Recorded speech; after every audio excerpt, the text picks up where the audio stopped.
Hello, 8th grade. We're going to go through the questions in your study guide in prep for your Chapter 5 and 6 test. So let's get right to it. Question number 1. How did Daniel Webster and President Jackson respond to John C. Calhoun's position on nullification? Why were there so many Southerners so passionate about the nullification issue? So in order to answer this question, you have to, of course, know what nullification is. You have to know what John C. Calhoun's position on nullification was, right? John C. Calhoun believed that states had the power to nullify federal laws that the states thought violated the Constitution. Why did John C. Calhoun have this position? Well, because he believed that the United States was formed by a group of states getting together and agreeing to form a country and giving their power to a federal government to unite them.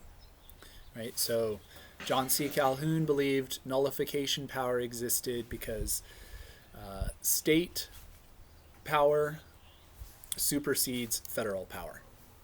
Right? So most people see the federal government at the top level and then states beneath that. John C. Calhoun saw it the other way. He saw states at the top level and then the federal government beneath that. Right? So he believed that states should have the power to nullify federal laws if they thought the federal laws violated the Constitution. All right, how did Daniel Webster respond to this? Well, Daniel Webster said that John C. Calhoun's position was wrong because the federal government is above the state governments. Daniel Webster believed that the United States was formed by the people of the country and not the states. Right? So he believed that the phrase "we the people" of in the Constitution established that the federal government and the state governments both got their power from the people of the United States. Right? And so if the federal government gets its power from the people, then the states have no right to take the federal government's power away. States have no right to nullify federal laws. President Jackson rejected the idea of nullification as well, except he didn't really come up with an argument against nullification. He just said that if South Carolina tried to nullify the tariff that Congress had passed, then he would send federal troops into South Carolina to enforce the tariff through violence if necessary. Right? Daniel Webster formed an argument against nullification, and President Jackson basically said, South Carolina, if you try to nullify federal laws, we are willing to have federal troops go to war against South Carolina. So it'd be like an early Civil War. All right, why were so many Southerners so passionate about the nullification issue? Well, there's basically two reasons. Number one, because the original reason the nullification crisis arose was because Congress passed a tariff in 1828 and 1832 that benefited businesses in the North but hurt merchants and farmers in the South. Right? Tariffs raise the prices of goods, and they only benefit certain businesses and industries, which are all located in the North. So that's reason number one. But the main reason number two, that Southerners were so passionate about nullification was because Southerners relied on slave labor to support their agrarian economy. And they feared that if the federal government passed a law, if Congress made a law that outlawed slavery in the United States, then without the nullification power, they would be forced to outlaw slavery in the southern states. Right? So they saw nullification as a way to protect the institution of slavery against the powers of the federal government in case the federal government tried to get rid of slavery. Okay, number 2. Why did the Trail of Tears occur in spite of the Supreme Court's decision in Worcester v. Georgia? All right, so Worcester v. Georgia, remember from the last video, was a Supreme Court decision in which John Marshall in the United States Supreme Court said that Georgia did not have the power to kick the Cherokee Nation out of the state of Georgia because decades earlier the Cherokee Nation had made treaties with the United States of America which guaranteed that the Cherokee would be able to live in land that was currently in the state of Georgia, right? And the state of Georgia said, we don't care about these treaties, we want the Native Americans out. And so they passed a law that kicked all of these Cherokee out, right? Well, the decision of Worcester v. Georgia made it seem like the Cherokee were going to be able to stay, but then what did Andrew Jackson do? Andrew Jackson said, John Marshall has issued his decision, now let him enforce it. In other words, Andrew Jackson was really, really mad that this decision had been passed, and he understands that the Supreme Court doesn't have the power to enforce the law. So he said, okay, the Supreme Court is using its power to say this Georgia law is unconstitutional. I'm just going to ignore that. And he basically flipped the bird to the Supreme Court and said, I'm not going to enforce your ruling. I'm going to allow the state of Georgia to kick these Native Americans out.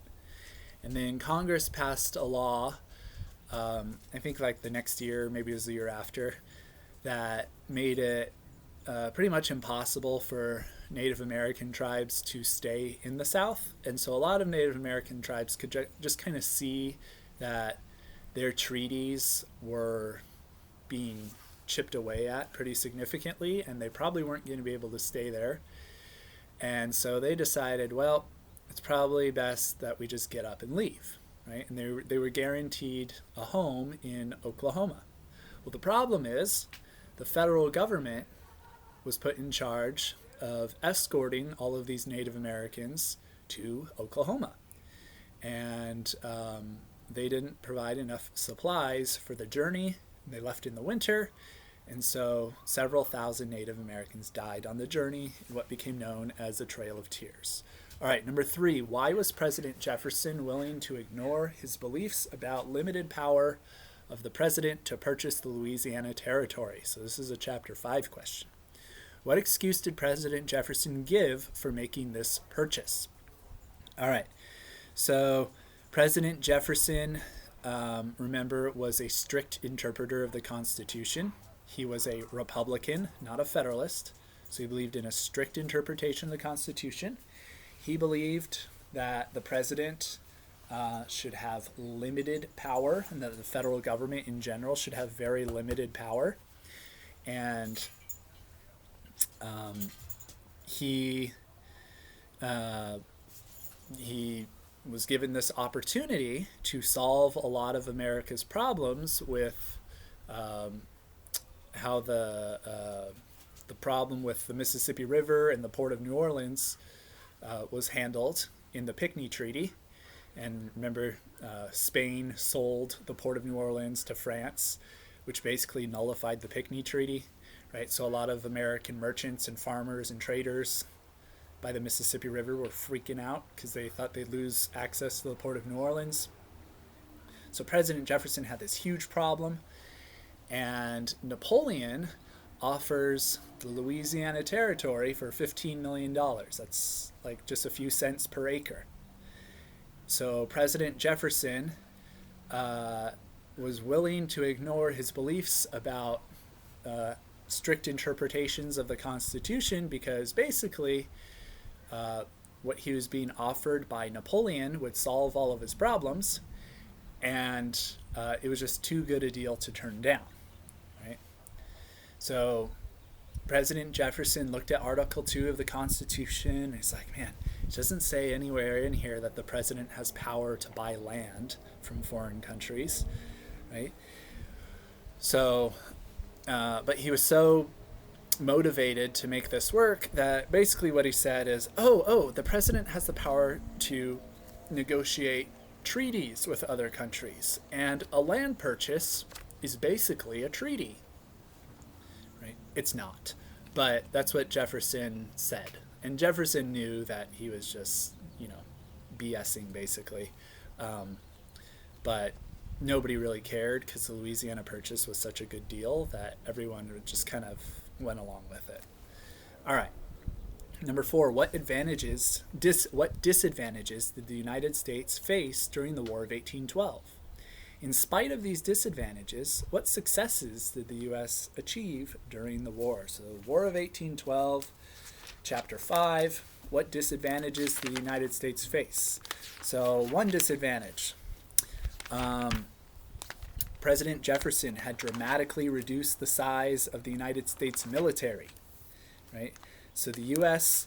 had a very small navy, a very small army.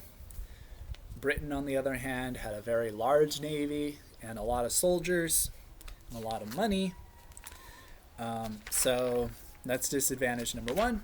Disadvantage number 2. The Native American tribes were on the side of the British against the United States. All right. Disadvantage number 3. A lot of Americans were strongly opposed to the idea of going to war. The war was not popular among a lot of Americans. All right. Let's see. What else? I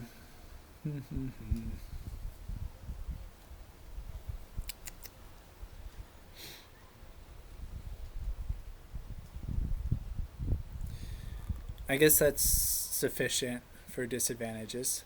All right. In spite of these disadvantages, what successes did the U.S. achieve during the war? All right. So successes they achieved during the war.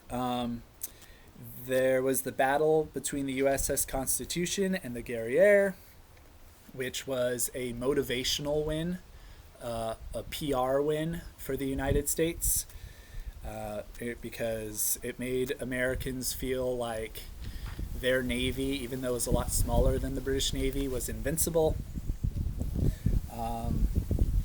This made the war a lot more popular in the United States than it was before. Let's see, what else? The U.S. took control of Lake Erie during the attempted failed invasion of Canada. So they totally failed and fell flat on their face to invade Canada, but they did manage to take possession of Lake Erie.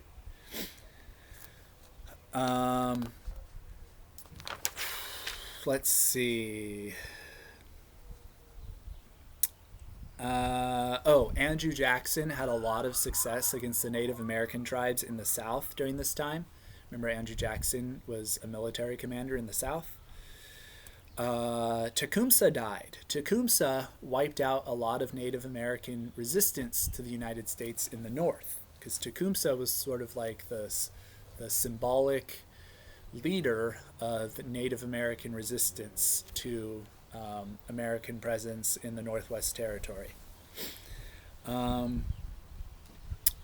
A big advantage that the United States had was that for a long time during the war, Britain was at war with France, and Britain was way more concerned about its war with France than its war against the United States, right?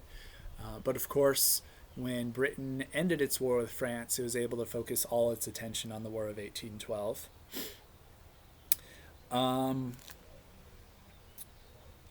What other successes did it have? Oh, well, okay.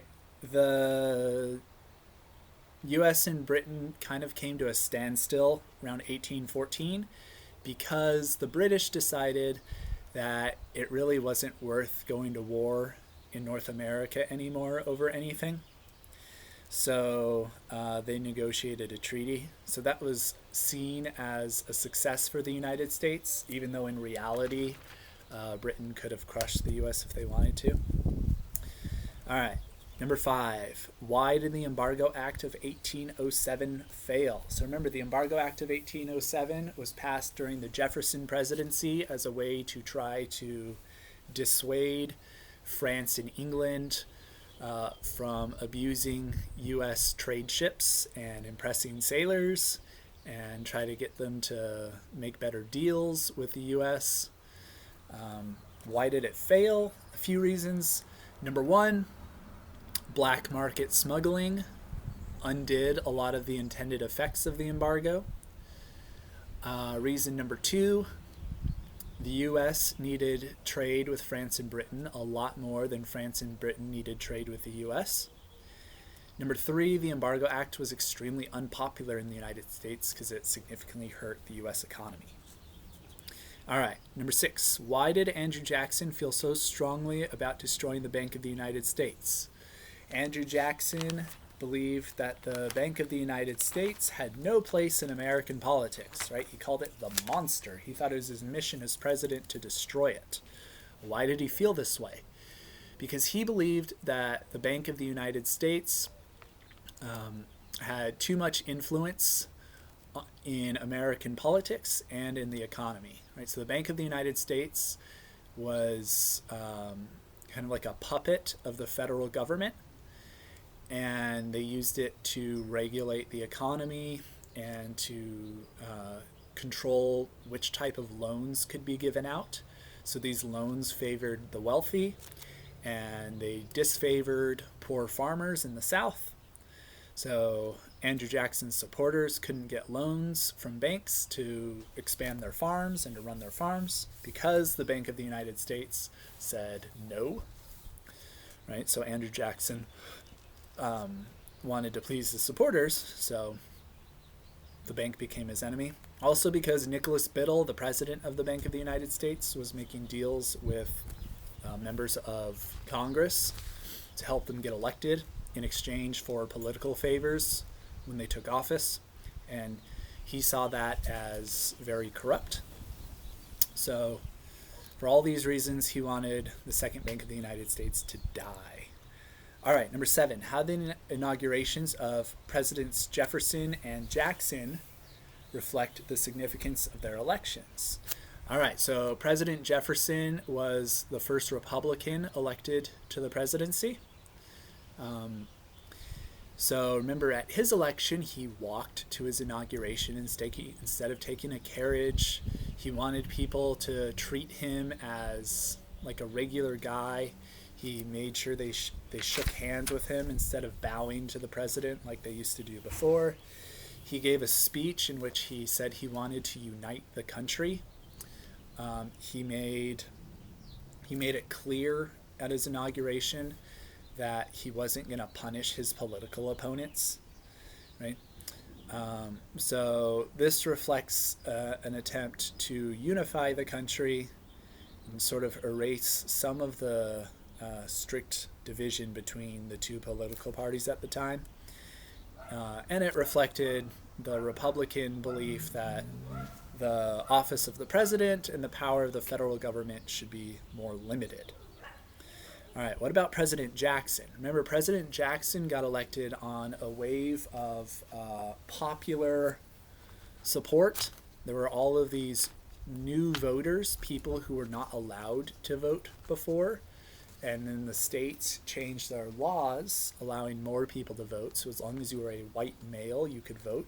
You did not have to own land. You didn't have to be educated. If you were white and you were male and you were an adult, you could vote, right? And so Jackson got elected by this massive wave of new voters who liked Jackson. They saw him as someone like them. And when he got elected, he made it really clear that he was not going to compromise with his political opponents, and he was rude and brash, and he threw a big raging party at the White House that destroyed a lot of its furniture, destroyed the White House lawn. There was like 20,000 people there. They were all drunk, and destroying stuff. So this reflects the idea that he wanted to please all of these new voters, his popular supporters, the poor farmers and people like that from the South. And also that he didn't care what the Federalists in the Supreme Court said or his political opponents thought. He was going to do the presidency his way. All right. Number 8. Why were Britain and the U.S. worried about the threat that France, Russia, and Spain posed to the new Latin American countries? What advice did John Quincy Adams give to President Monroe? All right, so this has to do with the Monroe Doctrine. So the Monroe Doctrine is in Chapter 6, Section 2. So Britain and the U.S. were worried about European influence in the new Latin American nations because they thought that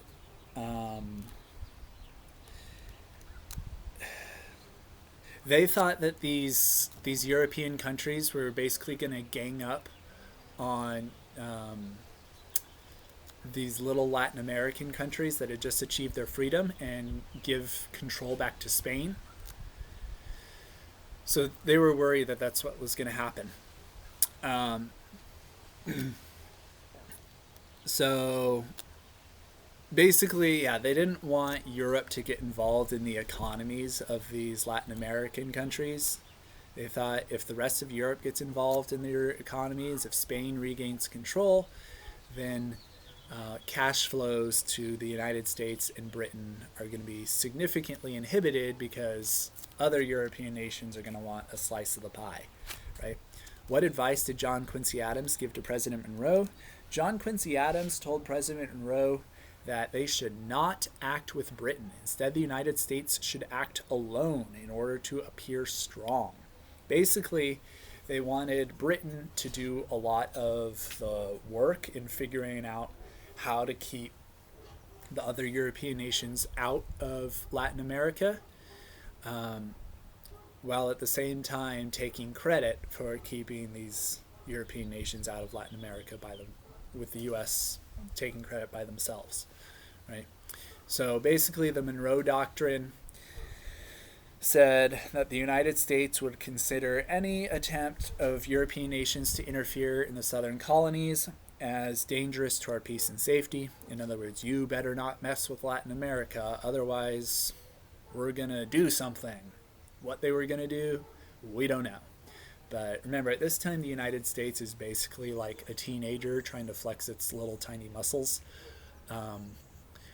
And the rest of the world was kind of taken by surprise that the United States acted alone. And this actually did increase U.S. influence in Latin America and reduced European influence in Latin America. So I guess it worked. All right. Number 9, why was John Quincy Adams an unsuccessful president? The short answer is because he was so unpopular, right? Why was he so unpopular? So this is the longer part of the answer. John Quincy Adams failed to convince Americans that he was a legitimate president. Remember, during the election of 1824, President Jackson won the most of the popular vote and the most of the Electoral College, but he failed to win a majority of the Electoral College. So therefore, the House of Representatives had to decide the presidency. The Speaker of the House of Representatives was Henry Clay. And Henry Clay made a deal with John Quincy Adams to become his Secretary of State in exchange for his support. So basically they teamed up, they made a secret deal behind America's back and behind Andrew Jackson's back, and so people just thought it was a corrupt bargain. So John Quincy Adams was really, really unpopular. That's why he wasn't successful, because nobody trusted him. Poor John Quincy Adams. All right, last question, number 10. Why were the Warhawks and other Americans so eager to go to war with Britain in the War of 1812? And then why were the British eager to end the war? All right, so the war hawks were really excited, or really interested in going to war with Britain for a couple reasons. Number one, the war hawks did not fully understand just how weak the U.S. military was. So, you know the phrase ignorance is bliss? This kind of applied to the war hawks. They had an exaggerated idea of just how powerful the U.S. was. So they actually thought, oh, if we go to war with Britain, we could actually win this war. War hawks were also deeply offended by the actions of Britain, which had been impressing sailors and which had been arming Native Americans to try to, or encouraging them to attack settlers in the Northwest Territory. Let's see if there's anything else I'm leaving out. Oh, well, yeah, there's a wave of nationalism that flooded the United States.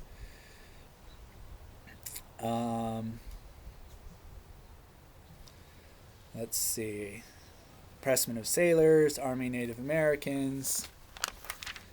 Yeah, I guess that's about it. Nationalism, impressing sailors, arming Native Americans. Why were the British eager to end the war? Because in 1814, they were just basically tired of fighting a war. They thought it was safer, healthier to have a trade relationship with the United States rather than continue to wage war for a couple more years, get back some territory, and then have a acrimonious relationship with the United States. They thought it'd be better just to have a friendly relationship with them. There's a lot more money to be made through trade than through war. All right, those are questions numbers 1 through 10. The next video will be about how the test is going to work. All right, see you guys later.